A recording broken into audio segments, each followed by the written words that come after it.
Hello, welcome to the channel Y Stories. Enjoy watching. After receiving a slap on the back of the head from her mother-in-law for raising her hand at her husband and calling him names, the woman ran out of the house in tears. Her husband openly laughed at his mother's actions. But come morning, they weren't laughing anymore. What the offended woman had done cost them both sleep and peace. Dear friends, welcome to our channel. Thank you to each of you for your likes, views, and kind words. Your support gives us the strength and inspiration to create even more heartfelt stories for you. Be sure to leave a comment and tell us what city you're listening from. It brings us so much joy to see how many of you there are all around the world. A May morning poured into the apartment through the uncovered windows of the living room, bathing Alicia's desk in soft light. She leaned over her tablet, sketching details of a bedroom for a young family from downtown. The silence was broken only by the faint scratching of the stylus on the screen and the distant hum of cars outside. Alicia looked away from her work and stretched, easing the stiffness in her neck. The light-colored walls of her office were decorated with her diplomas and photos of completed projects. On the shelf stood fabric samples and ceramic tiles, everything that turned empty rooms into cozy homes. 32 years old, a place of her own in a good neighborhood, steady clients. It seemed like life was finally coming together. A sharp ring at the door made her jump. Alicia glanced at the wall clock, 11:30. Strange. Carlos was at work, and she wasn't expecting anyone. "Who is it?" she called out, approaching the door. "Dolores Sanchez," came the familiar voice of her mother-in-law. "Open up, Alicia." Her heart skipped a beat. A surprise visit from her mother-in-law always meant trouble. Alicia turned the lock and opened the door. On the threshold stood a tall woman in an expensive black coat, her hair perfectly styled, with the look of someone ready for battle. Dolores walked into the hallway without so much as a greeting, briefly glancing at the ornate mirror and neatly arranged shoes. "We need to have a serious talk," she said, slowly removing her coat with theatrical flair. "Come into the living room," Alicia replied calmly. "Would you like some coffee?" "This isn't the time for coffee, dear." They entered the bright living room, where family photos of Alicia's parents hung on cream-colored walls and matching wooden frames. Dolores sank into a high-backed armchair, straightened her posture, and looked at her daughter-in-law as if preparing to deliver a verdict. "Alicia," she said, pausing and placing a hand on her chest. "I've come about something very important. About Maria. About the tragedy that destroyed my younger daughter's life." "Here we go," thought Alicia, settling onto the sofa across from her. Dolores always had a talent for turning any problem into a melodrama. "What happened to her?" she asked cautiously. "What was bound to happen eventually," her mother-in-law replied with a bitter shake of her head. That scoundrel left her. Divorce. 2 innocent children on her hands, a rented apartment. Dolores closed her eyes, as if the pain were too much to bear. "She can't afford the rent anymore. Can you imagine? My grandchildren could end up on the street." Alicia stayed silent, already understanding exactly where the conversation was heading. Her mind flashed with memories, how 3 years ago the family had asked her and Carlos to pay for Maria's dental treatment. She'd agreed without argument. 6 months later, they asked for help buying a stroller for the youngest grandchild. Then came the private kindergarten fees. Each time, it was presented as a matter of course. "And I thought," Dolores continued, getting up and beginning to pace the living room, "you still have your parents' apartment. It's been sitting empty for 2 years. Why let a perfectly good place go to waste when the family is in need?" "It's not empty," Alicia said firmly. "I work there. I meet with clients. It's my workspace." "You can work from home," exclaimed Dolores, throwing up her hands. "But Maria and the kids have nowhere to live. Surely you understand the difference between comfort and a basic necessity?" "Comfort, she calls my work," Alicia thought bitterly. In this family, her profession had always been viewed as secondary, a hobby, not a real source of income. "Dolores, I understand that Maria is going through a hard time, but—" "No buts," the mother-in-law snapped, stopping in front of a photo of Alicia's parents. This is about family, about children, and all you're thinking about is yourself. Alicia felt that familiar surge of resentment rising in her chest. It had always been like this in the family. If someone needed something, it automatically became her responsibility. Her desires, her plans, her boundaries, none of that ever seemed to matter. "I'm willing to help," she said slowly, choosing her words with care. "Maria can rent the apartment at a discounted rate, with a proper agreement and responsibilities laid out." "Rent?" Dolores said indignantly, turning to face her. "What are you talking about, dear? She's family. Maria is your husband's sister, a blood relative. And that's exactly why I'm offering her discounted rent." "Alicia!" Dolores put her hand to her forehead and closed her eyes. "Do you even realize what you're saying? The apartment needs to be gifted, transferred to Maria. That's the only solution in this situation." "That apartment belonged to my parents," Alicia said calmly but firmly. "They left it to me." "Your parents," her mother-in-law lowered her voice to an emotional whisper, "they would have understood. They were kind, compassionate people. Not so," she paused, "not so heartless." The blow hit its mark. Alicia clenched her fists, feeling heat spread through her body. "Don't you dare talk about my parents." "What did I say?" Dolores spread her arms with an innocent look. "I'm just telling the truth. They would never have let children end up on the street. They had good hearts.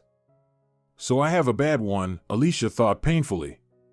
Every word from her mother-in-law struck her deepest wound. Since her parents died, she often questioned whether she was doing the right thing, whether she was honoring their memory. "The children aren't on the street. I've offered a reasonable solution. Rent." "Rent?" Dolores snorted. "Maria doesn't even have money for food. Don't you understand basic things? Then she needs to find a job. With 2 kids?" Dolores threw up her hands. "Are you mocking a mother's pain?" Alicia stood and walked to the window. Outside, green leaves swayed on the old trees. May always reminded her of her parents. They had died in the spring, 6 months apart. Her mother from cancer, her father from a heart attack, unable to cope with the loss. Heartless, her mother-in-law's words echoed in her mind. But was it really heartlessness to be able to say no? Did protecting her boundaries make her a bad person? She remembered how a year ago Dolores had claimed that education was a luxury when the family had more important needs, talking her out of taking advanced training courses. The money saved had gone to yet another family emergency.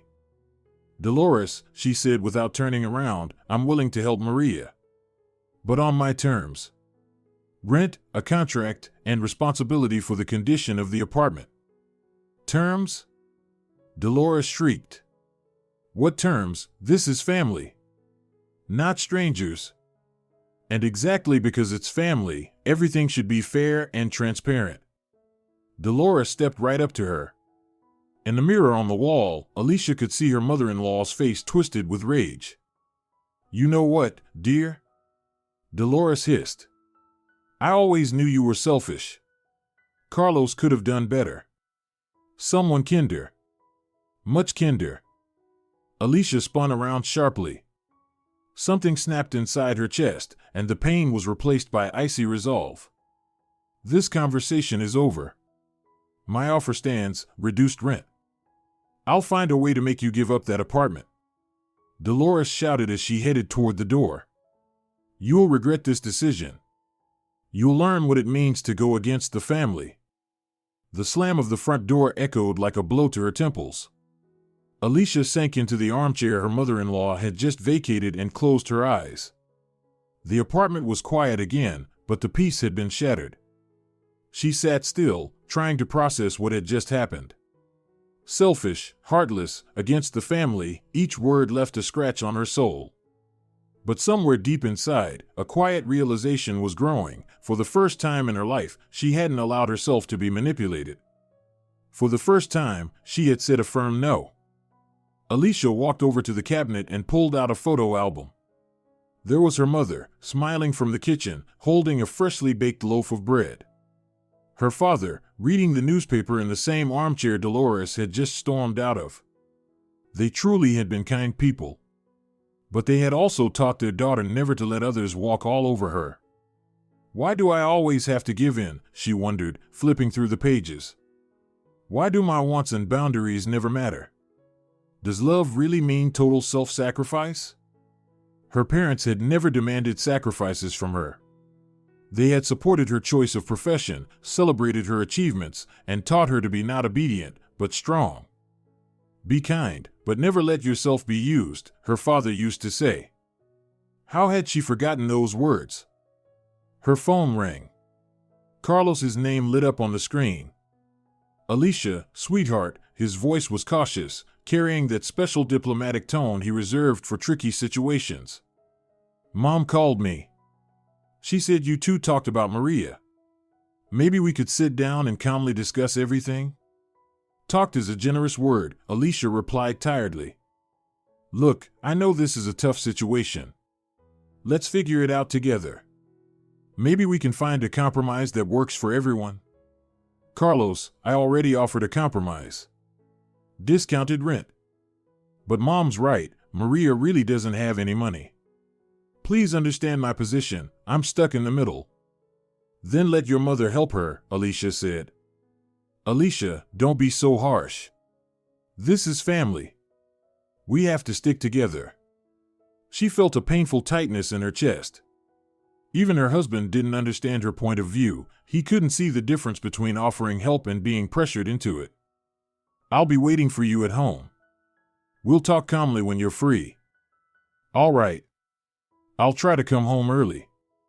And, Alicia, let's keep emotions out of it, okay?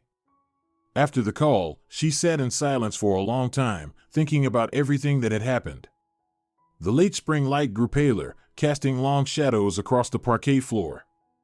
Somewhere else in this same city, Maria and her children truly were going through a hard time. Alicia wasn't heartless, she genuinely wanted to help. But to help in a way that wouldn't destroy her own life. That evening, Carlos came home from work tired and clearly not in the mood for a serious conversation.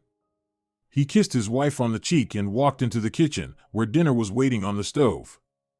Smells great, he said, lifting the lid of the pot. Thanks, love. They sat at the table. Carlos ate his soup silently, avoiding her gaze. Alicia watched him in silence, sensing that he was choosing his words carefully. I understand your position, he finally said, setting down his spoon. But try to understand mine, too. Maria is my sister. She has 2 kids. They're practically left with nothing. And I'm willing to help. On reasonable terms. What exactly do you mean by terms? Alicia reached into her bag and pulled out a printed sheet of paper. She had spent the entire day finalizing the contract, thinking through every detail. A rental agreement. A symbolic fee, €300 per month. A commitment to keep the apartment in good condition. No subletting. A mandatory cosmetic renovation after 1 year of living there. Carlos scanned the text, frowning at a few of the clauses. €300, that's a joke for an apartment like that in the city center. Exactly. It's real help, but with clear boundaries. And what if she can't pay? Then she'll find a job. Or ask your mom for help. Or we can assist her with finding employment. Carlos set the contract aside and rubbed the bridge of his nose. Alicia, I'm asking you, please. Think it over again. Maybe you really should just give Maria the apartment? We already have a place to live. We're doing fine. No, she said firmly. This apartment belonged to my parents. They left it to me, not to your family. But we're one family now. If we're one family, then why is your mother demanding that I give away the apartment instead of asking us to sit down together and discuss how we can help Maria? Carlos fell silent, realizing she was right. Alicia got up from the table. I've made my decision, Carlos. Reduced rent is the most I'm willing to offer. And it's fair. Fair. That word echoed in her mind like a release. She wasn't demanding the impossible. She wasn't refusing to help. She was simply setting boundaries. She walked off to the bedroom, leaving Carlos at the kitchen table, staring at the contract in the warm glow of the desk lamp. Outside, a light rain had started, trickling down the window in thin streams. Lying in bed, Alicia thought about everything that had happened. The only light in the room came from the night lamp, casting soft shadows on the walls. Somewhere deep inside, a feeling of guilt stirred. Her whole life, she had been taught that family comes first. But should family be built on pressure? She remembered her father's words, kindness without boundaries turns into weakness. And weakness is always taken advantage of. As a child, she hadn't understood those words. Now she did. For the first time in many years, she had said a firm no to her husband's family. And it was frightening, but also freeing.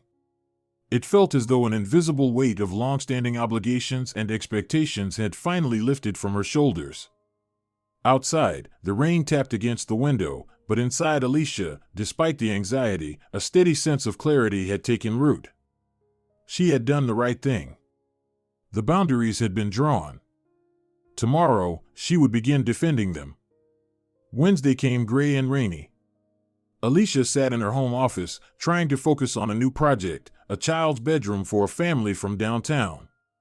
The irony of the situation didn't escape her. She was designing a cozy space for someone else's children, while supposedly leaving her own relative without a roof over her head. 2 long days of silence had passed since the Tuesday argument. Carlos was trying to remain neutral, and Dolores hadn't made another appearance. Alicia had almost allowed herself to believe that her mother-in-law had backed off. Naive of me to think that, Alicia thought as she examined sketches of children's furniture. No one in her husband's family ever backed down just like that. Dolores was surely preparing a new attack. The doorbell rang precisely at 4 in the afternoon. Alicia knew that timing was no coincidence. Her mother-in-law always calculated her visits to catch Alicia at home before Carlos returned from work. Through the peephole, she saw a familiar figure in a black coat, and next to her, a thin woman with messy hair. Behind them, 2 small silhouettes fidgeted. She brought in the heavy artillery, Alicia thought as she unlocked the door. "Good afternoon," she said, stepping aside to let them in. Maria looked exhausted. Dark circles under her eyes, stained jeans, an old zip-up jacket. 2 children clung to her, 7-year-old Sofia with serious eyes, and 5-year-old Andres, hiding behind his mother's leg.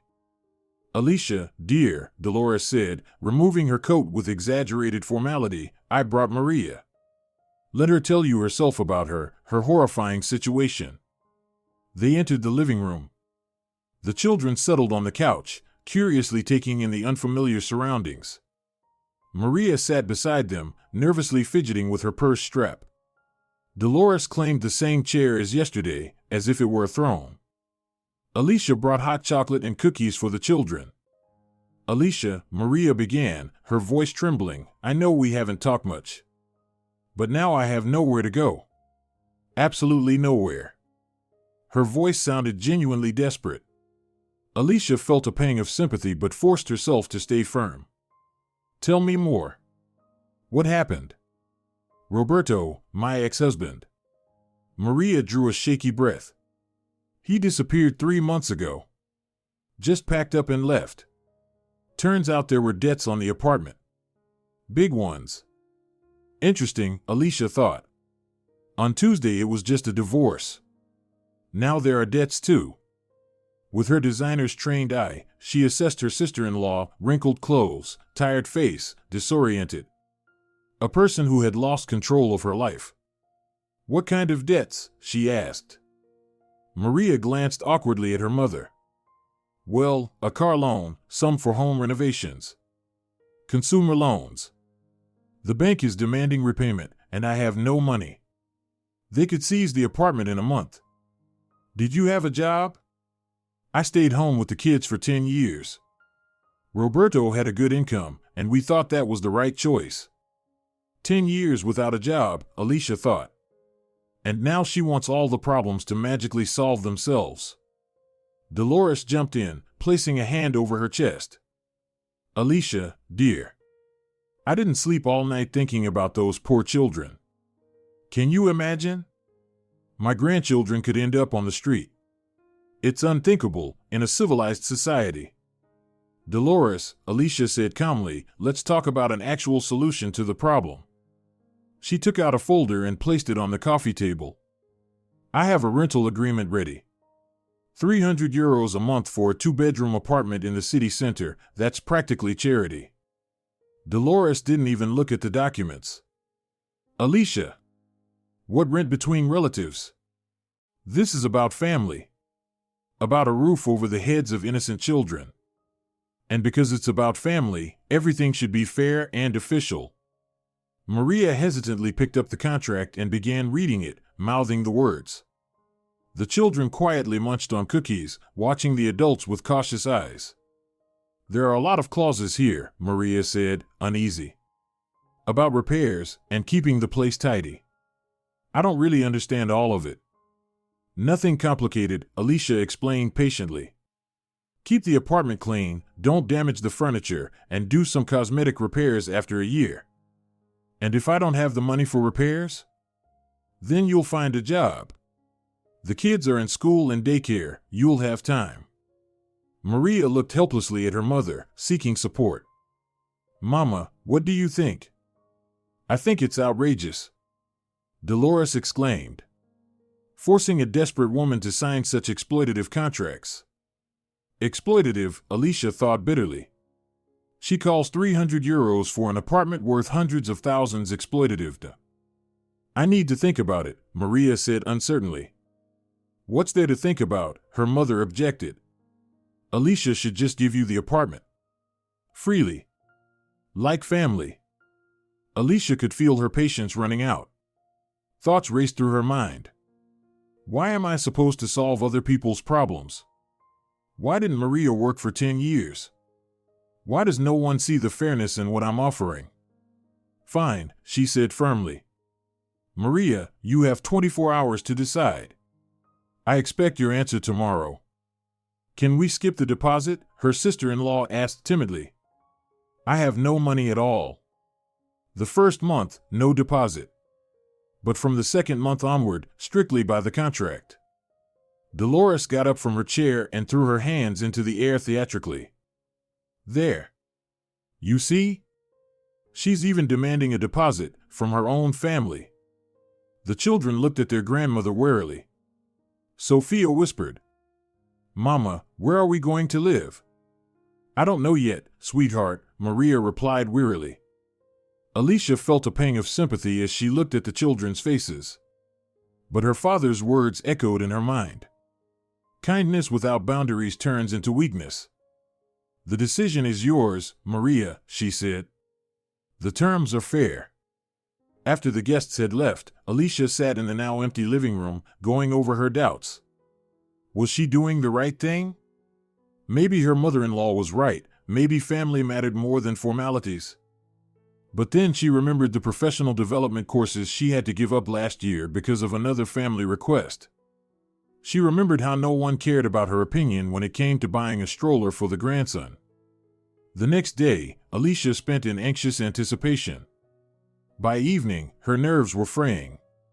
She needed advice, an outside perspective. At 6 in the evening, she finally worked up the courage and knocked on the door of apartment 7. Carmen? It's your neighbor, Alicia. Can I talk to you for a moment? The door was opened by a woman in her mid-40s, with kind, tired eyes and graying hair tied in a neat bun. Of course, dear. Come in. I just made some coffee. The neighbor's kitchen was small but cozy. Geraniums bloomed on the windowsill, and simple framed family photos stood on the table. The scent of cinnamon coffee and homemade cookies filled the air. You know, Carmen said as she poured coffee into ceramic mugs, I happened to overhear the conversation in the stairwell yesterday. The voices were quite loud. I didn't mean to eavesdrop, but... Alicia blushed. I'm sorry, we didn't mean to disturb the neighbors. Oh, don't worry about it. I've been through something similar myself. 15 years ago, in fact. Carmen took a sip of coffee and looked thoughtfully out the window. My father-in-law insisted that my husband and I sell our 2-bedroom apartment and buy a 3-bedroom one so his whole family could live with us. He said it was the right thing to do, that families should stick together. And what did you do? At first, I agreed. I thought it really was the right thing. We sold the apartment, bought a bigger one, took out a loan. 2 years later, they forced us out. Alicia felt her heart sink with recognition. Forced out? How? Just like that. Told us we were ungrateful, too full of ourselves, that we were ruining the family atmosphere. We had to move out and rent a place. But we still had to pay the loan for that big apartment. That's awful. It took me 10 years to understand one simple truth. Boundaries in a family are just as important as love. Otherwise, love turns into a tool for manipulation. Carmen looked at Alicia intently. Are you doubting your decision right now? Yes. Maybe I really am heartless. Maybe I should have just given them the apartment. And then what? A year later they'd ask for something else. A family that doesn't respect boundaries never stops. But Maria and the kids really are in a tough spot. And you've offered real help. Rent for €300, that's practically a gift. But it's help with conditions, with accountability. That's the right way to do it. Alicia felt the tension in her shoulders begin to ease. And what if they don't agree? She asked. Then they'll find another solution. Believe me, when there's no easy way out, people figure things out. But when everything is done for them, they remain helpless. As she returned to her apartment, Alicia felt more confident. Carmen was right, helping and enabling were not the same thing. The next morning, Maria called. Alicia, we agree to your terms. Can we move in today?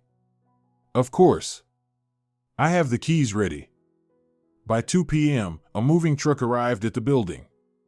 Alicia watched from the window as Maria bustled around the boxes, and the children ran excitedly, thrilled about the move. At 3 p.m., the phone rang. Alicia, we're all moved in. Maria's voice sounded different now, more confident. Thank you for your help. You're welcome. How's the apartment? It's fine. Though the furniture's kind of old. And the paint's peeling in a few places. But whatever, we'll manage. There was a new tone in her sister-in-law's voice, something Alicia didn't like. Maria, everything is specified in the contract. The furniture is functional. Cosmetic repairs are to be done after a year. Yes, I remember. It's just that the kids are complaining. Sophia says the walls are scary. Maria, you just moved in. Give the kids time to adjust. Of course. But would it be okay if I repainted the walls in the kids' room? At my own expense? In a year, as stated in the contract. But the kids really need. Alicia felt the familiar wave of irritation. It had begun. Not even a full day had passed. Maria, a contract is a contract. All right. I was just thinking, Maria said. That evening, a message came through. The move went fine. But the contract terms are a bit harsh. A contract is a contract, sure, but we'd also like to live comfortably. The kids will get used to it. Maria. Alicia read the message several times. A contract is a contract, but we'd also like to live comfortably. There it was. The real attitude toward the signed agreement. She showed the message to Carlos when he got home. Oh, come on, he tried to smooth things over. Maria's just nervous. It's a new place, and the kids are adjusting. Carlos, read it carefully. A contract is a contract, but we'd also like to live comfortably. Do you get it? Her husband fell silent, rereading the message. Maybe that's not what she meant. She meant exactly that. Signing a contract is one thing. Following it, a whole different story. Alicia stepped out onto the balcony. The May evening was cool, the wind rustling the green leaves. Somewhere a few blocks away, Maria and her children were settling into her parents' apartment. Carmen was right, she thought. When there are no boundaries, people start asking for more and more. And I was naive enough to believe a single contract would be enough. Her intuition told her this was only the beginning. First, there would be small infractions. Then bigger ones.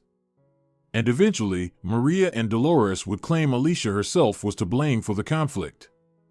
Her phone lit up with a new message. Carlos, Mom's asking how Maria is doing. What to reply?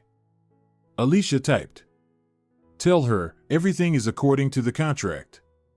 For now. She went back inside and locked the balcony door.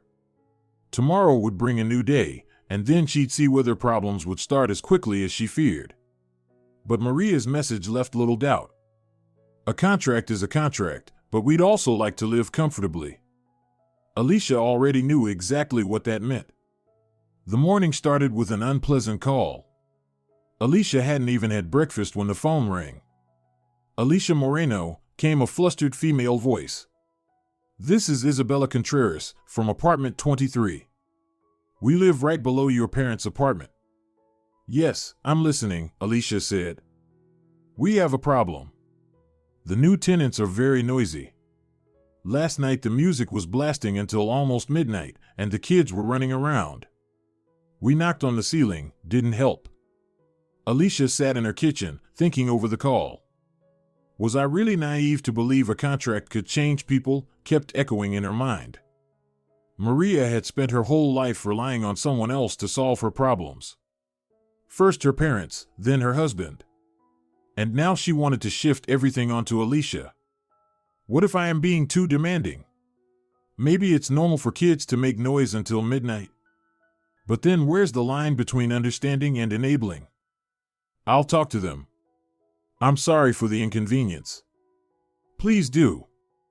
We have a small child, and he can't fall asleep with all that noise. Alicia dialed Maria's number. Hi, Alicia. Maria's voice was surprisingly cheerful. How are you? Maria, I got a call from the neighbors. They're complaining about the noise. What's going on? Oh, that. Her tone quickly turned sheepish. The kids just got a little too excited. It's a new place, and they're happy. They missed living in a proper home. In that last sentence, Alicia caught a subtle jab, as if to say their previous living conditions had been awful. Maria, the contract clearly states quiet hours begin at 10 p.m. Yes, I remember. We won't do it again. I'm really sorry. That evening, Alicia decided to check on the apartment herself. She climbed to the 7th floor, anxiety growing with every step. The door was opened by Sophia in princess pajamas. Aunt Alicia, the girl exclaimed joyfully. Mom! Aunt Alicia's here. Alicia! Maria came rushing from the kitchen, wiping her hands on an apron. I'm so glad you stopped by. Come in. Children's shoes were scattered on the hallway floor, along with wet jackets. Against the wall, cardboard boxes still stood unpacked from the move. Alicia stepped into the living room and froze. Her designer's eye immediately registered the extent of the damage. The light-colored wallpaper with tiny flowers, the ones her mother had loved, was now covered in children's scribbles made with markers. Puddles of modeling clay sat drying on the coffee table. The laminate flooring, installed just 2 years ago, was scratched from toy cars. And the cream-colored sofa was stained with dark blotches. This isn't something that can be fixed with a few touch-ups, Alicia thought in horror. It would require a full renovation, walls would need repainting, the floor refinishing, and the sofa would have to be thrown out. Maria, what is this? She asked, pointing to the wall covered in drawings. Oh, that was Andres. You know how boys are. I just haven't gotten around to cleaning it yet. The contract clearly states the apartment must be kept in good condition. Yes, I know. Maria started bustling about, picking up toys. The kids just haven't adjusted yet. They need time. Time, Alicia thought bitterly. How much time does it take to explain to a child that walls aren't for drawing? Or maybe it's not about time at all. Maybe Maria just doesn't want to raise her kids properly. Mama, why is Aunt Alicia so mad? Andres asked, peeking out from the children's room. She's not mad, sweetheart. She's just worried about the apartment. Alicia felt like a monster. In the child's eyes, she saw fear and confusion. The kitchen was in the same state of chaos. Dirty dishes piled in the sink, crumbs and stains covered the table, and a puddle of milk had dried on the floor. Listen, Alicia began, I understand that moving is stressful. But it's been a week. So what? Maria suddenly raised her voice. This is a home where children live. Sorry, it's not a museum. There it is, Alicia thought. That's the real attitude. Not a museum, so it's okay to turn it into a mess. Maria, raising your children is your responsibility. And keeping the apartment in order is part of the contract.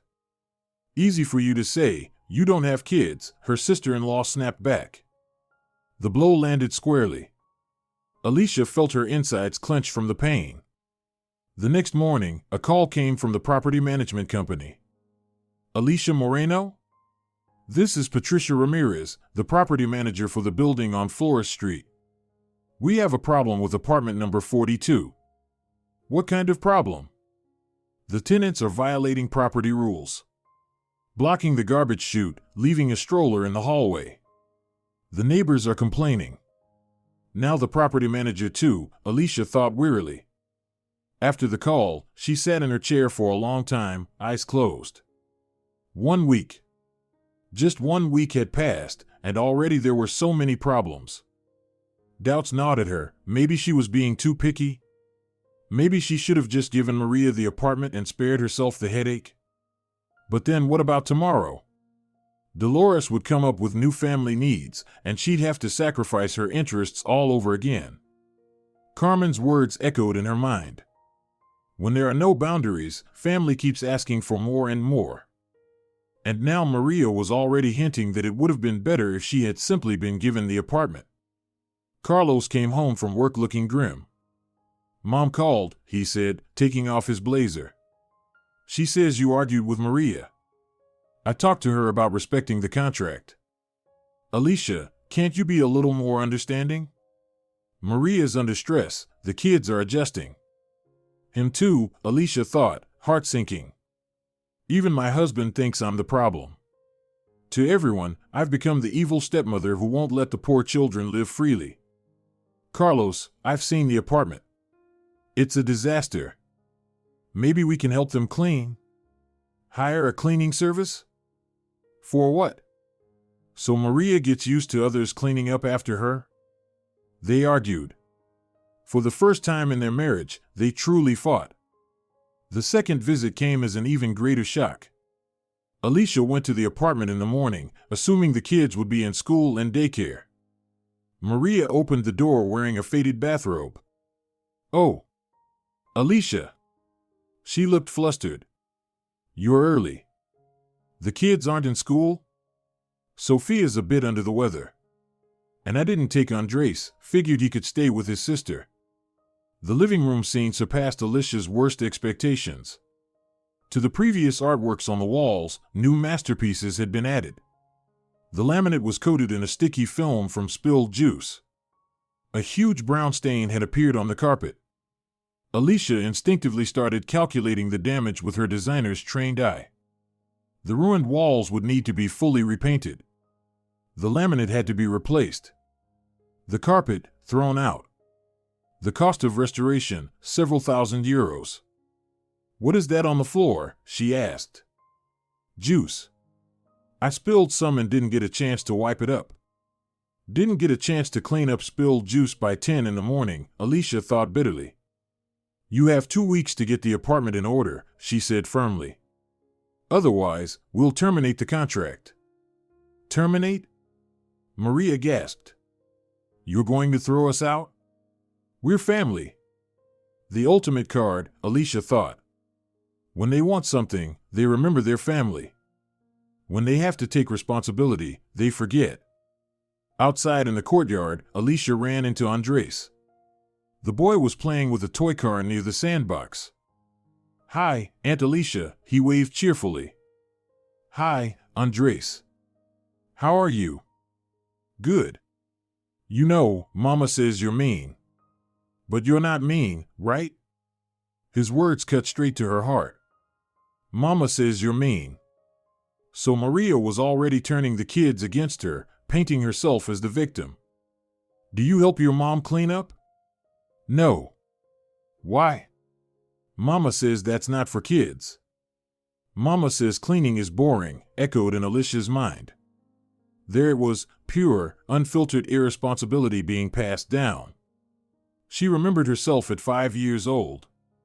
Her mother had taught her to put away her toys, explaining it was part of caring for the home. And here Maria was teaching her son that responsibility was optional and boring. What kind of people will these children grow up to be if they never learn to take responsibility? An ultimatum. Alicia called Maria. "Maria, you have 2 weeks left. If the apartment isn't brought into proper condition by June 1st, we will terminate the contract." "Alicia, are you serious?" Her voice trembled, more with outrage than fear. "Absolutely serious. But I don't have the money for repairs. And I don't have the time." "Then find the time and the money. Or find another place to live. I'll talk to Dolores. She'll knock some sense into you." Of course, Alicia thought. Run to Mommy, let her solve your problems. That evening, Dolores called. Her voice sounded tragically dramatic. "Alicia, dear," she lowered her tone to a whisper full of meaning, "I prayed all night that you would come to your senses. Don't you understand what you're doing?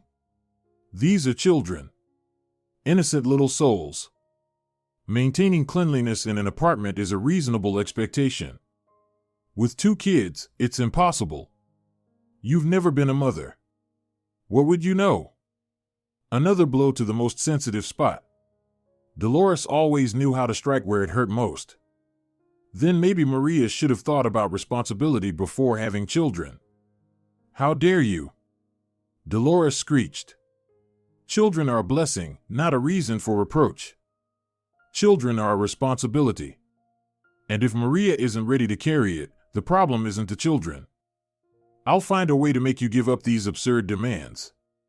Dolores shouted and slammed down the phone. "I'll find a way to make you."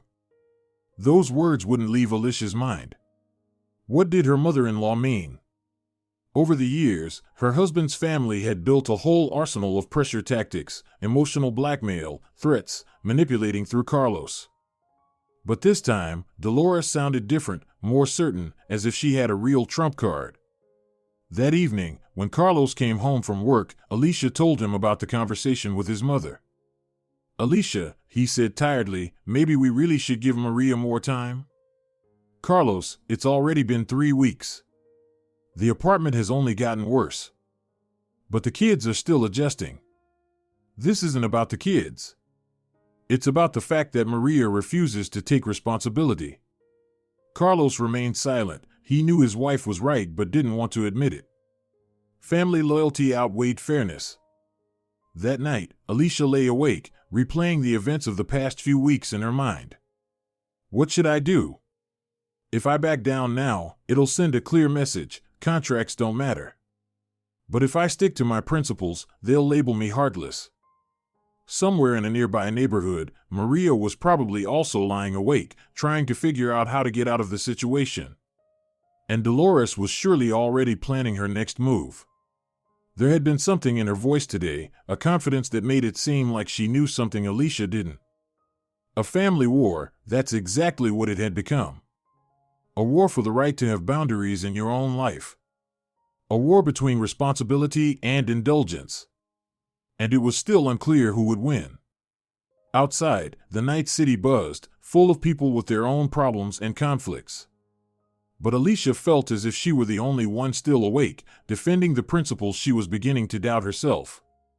Backing down would mean admitting that family had the right to demand anything of her, and she was obligated to comply without protest. And that, Alicia could not allow, even if it cost her her sleep and peace of mind. At exactly 6 p.m, the doorbell rang. Alicia had been expecting it. Dolores had been far too quiet in the past few days. Through the peephole, she saw a full delegation. Her mother-in-law in a formal coat, Carlos with a guilty expression, and 3 unfamiliar middle-aged people. A family tribunal, Alicia thought bitterly as she unlocked the door. "Good evening, dear," Dolores said solemnly. "We've come for a family matter." In the living room, they settled in like it was a courtroom. Dolores took the central armchair. On either side of her sat the relatives, a heavy-set woman with a stern face, a gray-haired man in glasses, and a young couple. "Alicia," Dolores began, placing a hand on her chest, "meet the family. This is my sister Clarissa, her husband Eduardo, and my niece and nephew, Javier and Pilar." The relatives nodded, their expressions serious, as if they were there to pass judgment. "We're here to discuss the situation," Dolores continued. "The family cannot stand by when one of its members commits unforgivable acts." Alicia immediately saw it for what it was, a performance, staged down to the last detail. All the roles had been cast ahead of time. Dolores, the prosecutor. The relatives, the jury. Carlos, the peacemaker. And she, the accused. "So now I'm the criminal, and they're the judges. What acts exactly?" she asked. "Alicia," Clarissa interrupted, "we know the whole situation. How can you demand money from a woman left alone with children and no resources? I offered fair rental terms." "Fair?" Eduardo exclaimed. €300 a month from a mother of 2? And you're demanding repairs on top of that." Alicia understood. They only knew Dolores's version of events. No one had mentioned that the apartment was worth hundreds of thousands of euros. "Let me explain the real situation," she began. "No need to explain," Pilar cut her off. "We get it. You're just being greedy." Carlos sat in silence, avoiding her gaze. That's when Alicia realized he had not only known about this family council, he had approved of it. "Carlos," she turned to her husband, "do you agree with all of this?" "Alicia, let's just try to talk calmly," he said in his usual diplomatic tone. "Maybe we can find a solution that works for everyone." "Everyone except me," she thought bitterly. Alicia sat there, quietly taking it all in. Family council, how noble that sounded. But in reality, it was nothing more than a coordinated ambush. Each of these relatives only knew Dolores's version of events. Not one of them had bothered to hear her side. What hurt most was Carlos. Her husband, the one who was supposed to defend her, remained silent. For the first time in their marriage, Alicia felt truly alone in her own home. "Maybe I am becoming a spiteful shrew," a treacherous thought flashed through her mind. But then her father's words came back to her. Kindness without boundaries turns into weakness. If she backed down now, her husband's family would know they could do whatever they wanted with her. "The solution is simple," Dolores exclaimed. "Just give the apartment to Maria. Transfer ownership to her." "Does anyone care what I think?" Alicia asked quietly. "When you marry, you take on obligations to the family," Clarissa declared. Alicia felt something snap inside her. So, by getting married, she had automatically become indebted to his family for everything she owned. What obligations exactly? To help the family, the relatives answered in unison. "And is the family obligated to help me with anything?" Silence. The question caught them completely off guard. "We accepted you as one of our own," Dolores finally said. Accepted as one of their own, the words echoed in Alicia's mind. Then why is it okay to treat one of your own like she owes you everything? "Listen," Alicia said, rising to her feet. "Let's clarify a few things." She took out a folder and laid the documents on the table. "The apartment is valued at 150,000 euros. Charging 300 euros in rent, that's less than 2% of its value. The relatives exchanged glances. The numbers spoke for themselves. But this isn't about money, Pilar tried to argue. It's about family. Exactly, about family, Alicia said firmly. About how family treats my rights and interests. And what about maternal instinct? Cried Dolores. The children are suffering.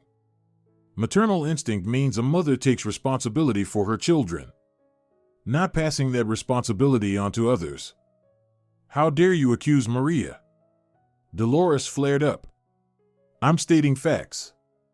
Maria didn't work for 10 years, didn't know about her husband's debts, and now can't maintain a clean apartment. Eduardo stood up. Maybe you should have thought about the consequences before doing this to your family. There was a clear note of threat in his voice. What consequences? All kinds, he said meaningfully. Reputation, for example. Client relationships. Information has a way of spreading. Alicia felt a chill in her chest. So this was what Dolores meant when she promised to find a way to make you. You're threatening me? I'm explaining how the world works, he said with a shrug. Let's not resort to threats, Carlos finally spoke, breaking his silence. We're family. Which is exactly why this should be resolved as a family, Eduardo replied. All right, Alicia said as she gathered the documents. I've heard the family council. Now here's my decision. She straightened up, feeling her resolve harden in her chest. The terms of the contract remain unchanged. Maria can either live in the apartment under the agreed conditions or find another place to live. Alicia! Dolores cried. You're going against the entire family. I'm defending my rights. And if that means going against the family, then maybe there's something wrong with the family. The relatives began talking over one another, raising their voices in protest. Carlos stepped toward his wife.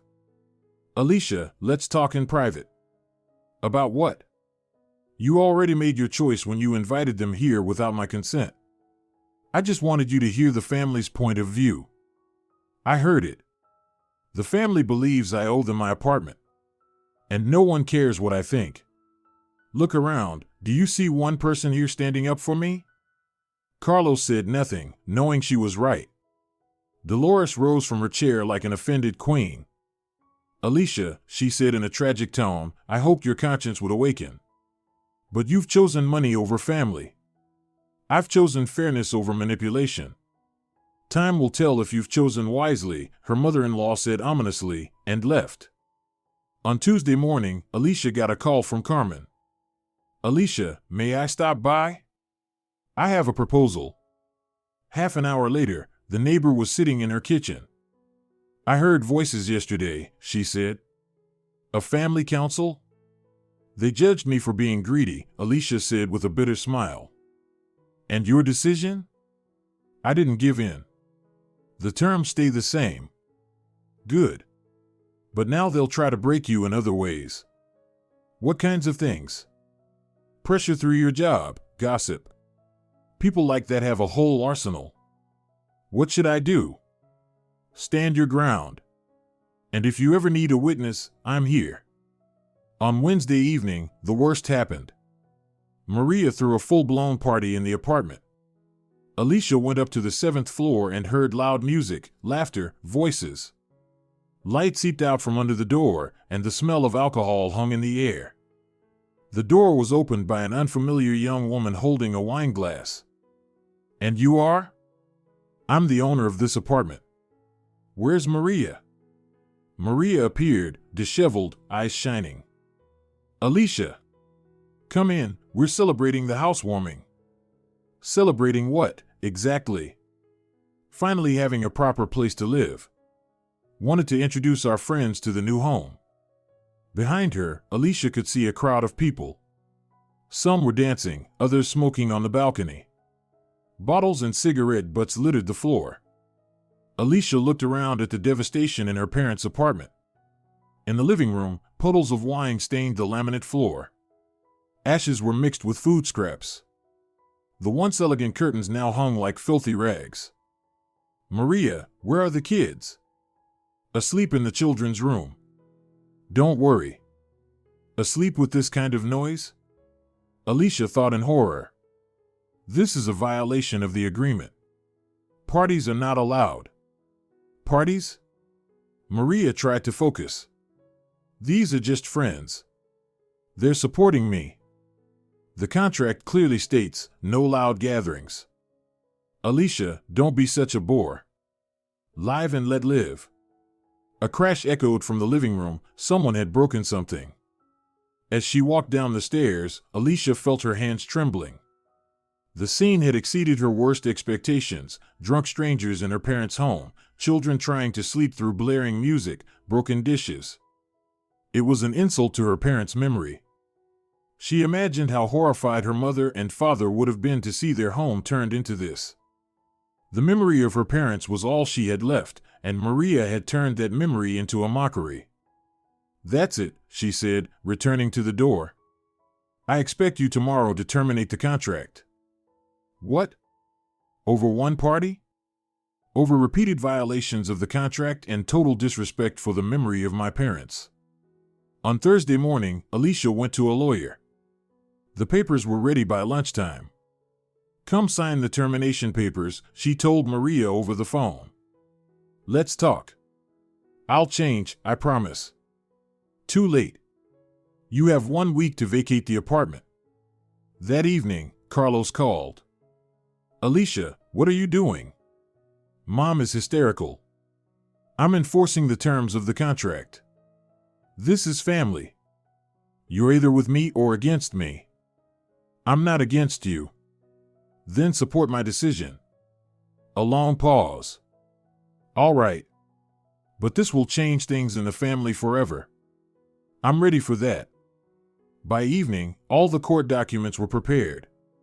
Alicia was sitting at the table when the doorbell rang. Dolores stood at the threshold, wearing the expression of a martyr.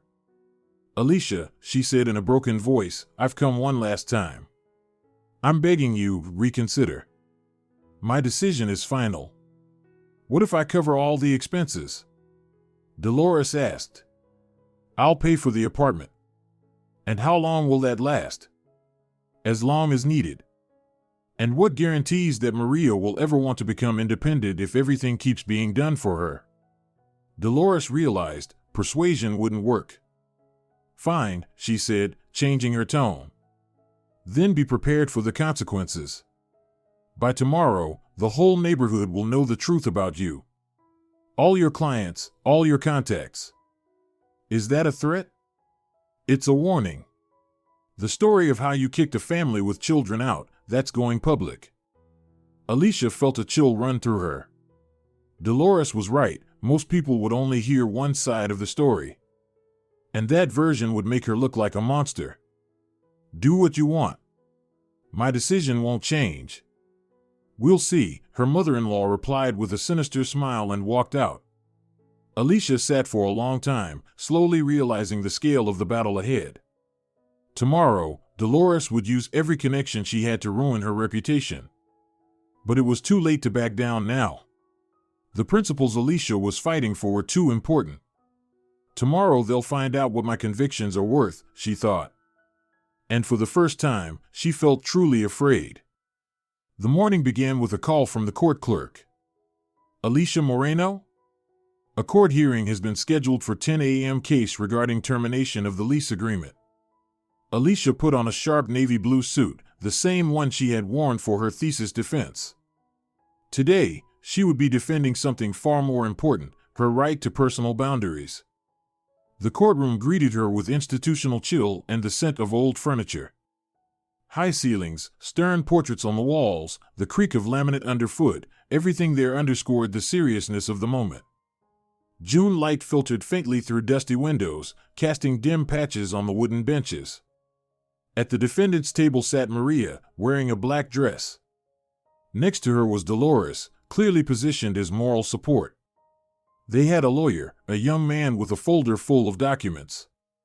The judge, a woman in her 50s with tired eyes, was reviewing the case file. The court is now hearing the case regarding the termination of a rental agreement, the judge announced. Plaintiff, Alicia Moreno. Defendant, Maria Ramirez. Alicia felt her heartbeat quicken.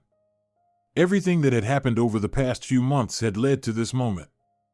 Am I really in court with my own sister-in-law? Has it really come to a formal legal hearing over a family conflict?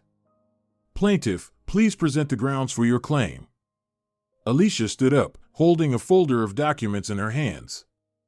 Your Honor, the defendant has repeatedly violated the terms of the lease agreement. The first violation, failure to maintain quiet hours, including multiple complaints from neighbors. The second, damage to property, such as children's drawings on the walls.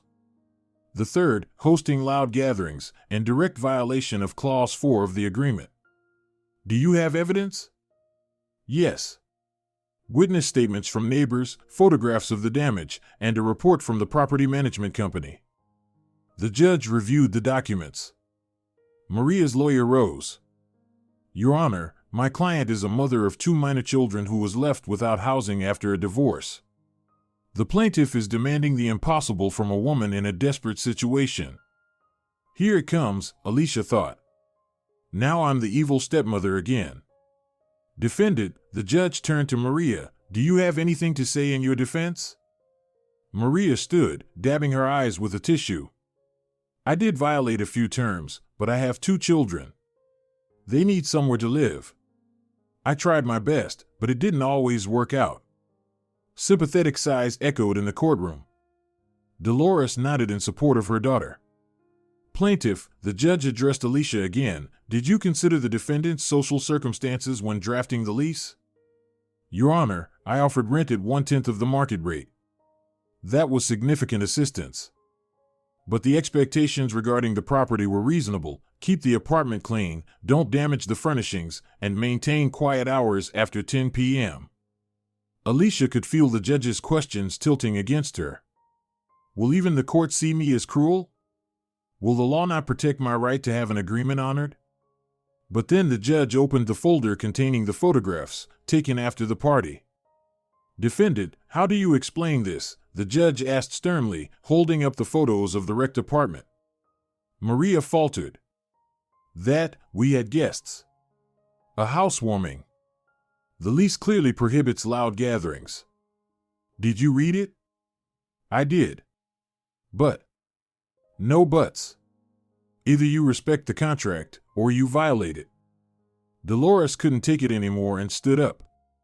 Your Honor, this is family. Are legal formalities really more important than human lives? Sit down, the judge said firmly. This is a courtroom. Procedure, not personal relationships, applies here.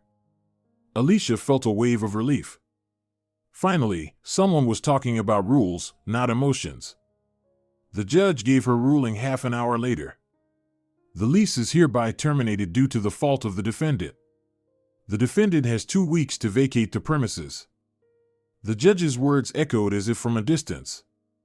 Lease terminated. Alicia felt something heavy lift from her shoulders. 2 months of fighting, sleepless nights, being accused of cruelty, it all finally made sense. She hadn't just won the case. She had defended her right to be herself. The eviction took place under the supervision of court officers. Alicia arrived at her parents' apartment at 2 p.m. A moving van was parked by the building. Maria bustled around the boxes. The children sat on a bench, playing with their toys. Aunt Alicia. Andres ran up. We're moving to Grandma's. That's good, Alicia smiled at him. You'll be safe at Grandma's house. Sophia approached slowly. Auntie, are you mad at us? Looking into the girl's trusting eyes, Alicia realized the children had become hostages of adult conflicts. But maybe this would be a good lesson in independence. Maybe, learning to live without Aunt Alicia's constant help, they'd become stronger. No, sweetheart. I'm not mad at you. You're good kids. Then why is Mom crying? Because she's upset she couldn't take care of the apartment. But now you'll live with Grandma, and everything will get better. Maria came over, wiping away her tears. Alicia, I wanted to say, maybe I really was in the wrong. Maria. No, let me finish. I never thought about consequences. Someone always solved my problems for me. First our parents, then my husband. And now I wanted you to solve them. And now? Now I'll have to do it myself. Dolores found me a job in accounting. The salary is small, but enough for a rented room. That's good. Having a job means independence. You know, Maria said unexpectedly, thank you. For what? For not letting me completely fall apart. If you had given me the apartment, I would have stayed childish forever. Now I'll at least learn to stand on my own. By 3 o'clock, the apartment was vacated. The court representative prepared the handover report. Alicia received the keys and was left alone in the now empty apartment. The empty apartment greeted her with the echo of her footsteps. Sunlight fell on faded patches of paint, traces of pictures once hung. The air still carried the scent of someone else's life, children's tears, women's perfume, broken hopes. But beneath it all, Alicia could still smell the familiar scent of home, the one she remembered from childhood. As she inspected the damage, she mentally calculated the cost of repairs. As a designer, she saw not only the destruction, but the potential. This apartment would become her studio, a place where ideas were born, not family dramas. That evening, Alicia and Carlos sat in the kitchen, discussing new family rules. I need you to understand, she said, from now on, no decisions about my property are to be made without my involvement. I understand. I'm sorry I didn't support you from the beginning. Carlos looked at his wife with new eyes, not as a compliant girl in need of family protection, but as an equal partner. For the first time in their marriage, he saw Alicia as an independent person. And instead of fearing that, he admired it. Carlos, a family is a partnership of equals, not a dictatorship of relatives. You're right. My mom called today. She said she won't interfere in our affairs anymore. I'll believe it when I see it.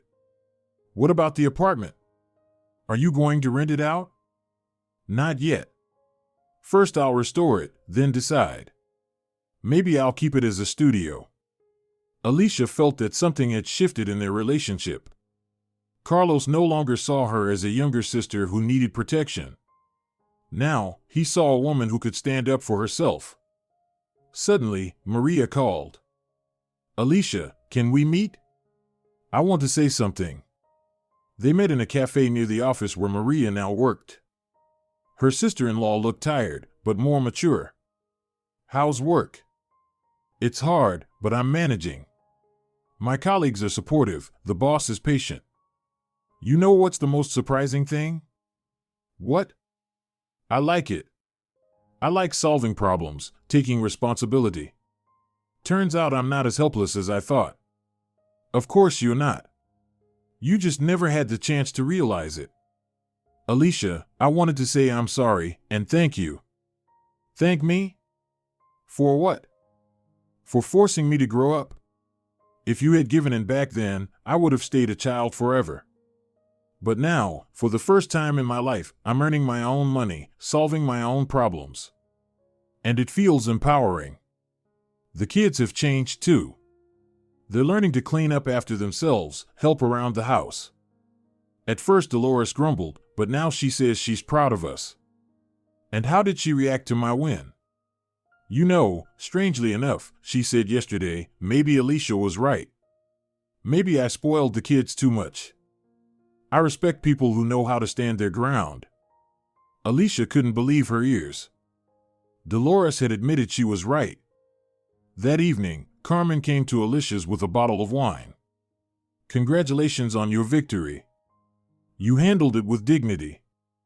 Thank you for your support. Without your advice, it would have been much harder. So, what's next? I'll restore the apartment, set up a studio. I want to grow my business. And the family? Getting better. Carlos understood that respect is more important than obedience. Maria's working and actually thanked me for the tough lesson. Even Dolores admitted I was right. See? Boundaries really are necessary, even in a family. They don't destroy relationships, they make them honest. Later, alone again, Alicia stood at the window, looking out at the evening city. The June lights shimmered in the darkness, each window telling its own story. Somewhere in those other apartments, similar dramas were unfolding, someone learning to protect their boundaries, someone crumbling under family pressure. On the table lay the ownership documents, not just papers, but a symbol of her right to say no. Her parents' apartment belonged to her again, but more importantly, she belonged to herself again. Boundaries, Alicia thought, gazing at her reflection in the dark glass. Funny how long I thought they were selfishness. Turns out, they're self-respect. A person who can't say no will eventually lose the ability to say a sincere yes. 2 months ago, she was a dutiful daughter-in-law, afraid to upset her husband's family. Today, she was a woman who knew the worth of her own limits. The path had been hard. She had to stand against the entire family, risk her reputation, endure accusations of cruelty. But the result was worth it. Maria had learned to be independent and, for the first time in her life, felt proud of herself. Carlos realized his wife wasn't a little sister needing protection, but an equal partner. Dolores understood that manipulation destroys a family more than honesty ever could. Outside, the city was sinking into the June night. Alicia was no longer one of the silent victims of family pressure. She had defended her boundaries and taught others to do the same. Tomorrow, she would begin planning the renovation. Not for Maria. Not for her husband's family. But for herself. For her work. For her dream of having her own design studio. For the first time in a long while, Alicia felt truly free. Free from others' expectations. Free from the need to constantly give in. Free from the fear of seeming selfish. The cost of boundaries turned out to be high: months of struggle, family conflicts, sleepless nights. But a life without them would have cost even more. A life without the right to say no was worth nothing at all. If you're enjoying it as well, leave a like and subscribe to the channel.